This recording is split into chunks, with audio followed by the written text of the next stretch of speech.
Sir, operation तलाश चल रहा है, कितनी टीमें लगाई गई हैं और कितने लोग अब तक पिछले 2 दिन में चयनित हुए?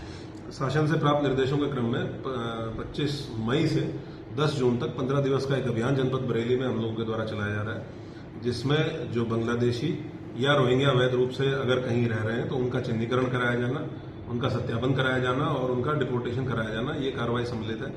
इसमें पूर्व में भी एमएचए की गाइडलाइंस प्राप्त हो चुकी हैं। उन्हीं गाइडलाइंस के क्रम में हम लोग इस पूरी प्रक्रिया को कर रहे हैं। कुल 58 टीमें बनाई गई हैं। 29 थाना क्षेत्रों में 2-2 टीमें हैं, जिनके द्वारा सुबह और रात के टाइम पे जाके ऐसे क्षेत्रों में जहां बाहर के लोगों को रहने की या तो संभावना है या कोई उनके पास इस तरह की इंटेलिजेंस इनपुट है या सूचना है, वहां जाके वो लोग वेरीफाई करते हैं, लोगों से बातचीत करते हैं, उनसे पूछते हैं कि वो कहाँ के रहने वाले हैं और फिर उस एड्रेस का जहां का वो बताते हैं उसका सत्यापन कराया जाता है। अभी तक इन टीमों ने कल लगभग 85 पॉइंट्स पे इस तरह के लोगों की चेकिंग की है और उसमें लगभग 750 लोगों को चेक किया गया, जिनसे बातचीत की गई और 45 लोग ऐसे थे जो संदिग्ध पाए गए और उनका सत्यापन हमारे द्वारा कराया जा रहा है। ये 45 लोग ज्यादातर ऐसे हैं जिन्होंने बताया कि वो अन्य प्रदेशों के रहने वाले हैं। तो जो जगह उन्होंने बताई है, जो डिस्ट्रिक्ट और जिला प्रदेश उन्होंने बताया है, वहां पे हम लोग सत्यापन करा रहे हैं। हम लोगों की एक प्रक्रिया होती है जिसमें हम वेरीफाई कराते हैं कि वो मूल रूप से वहां के रहने वाले हैं या नहीं है।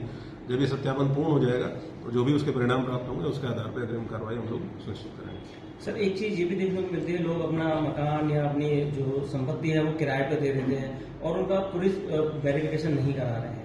तो ऐसे लोगों पर भी कोई कार्रवाई की जाएगी ताकि वो पुलिस वेरिफिकेशन कराए और संदिग्ध लोग ज्यादा से ज्यादा पुलिस की नजर में आए?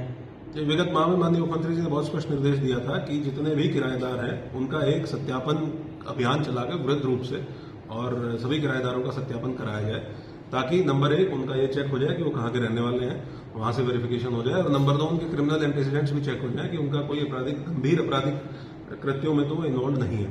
तो इसको हम लोगों ने 1 मई से ही संपूर्ण जनपद में किराएदारी के सत्यापन के संबंध में निर्देश दिए थे।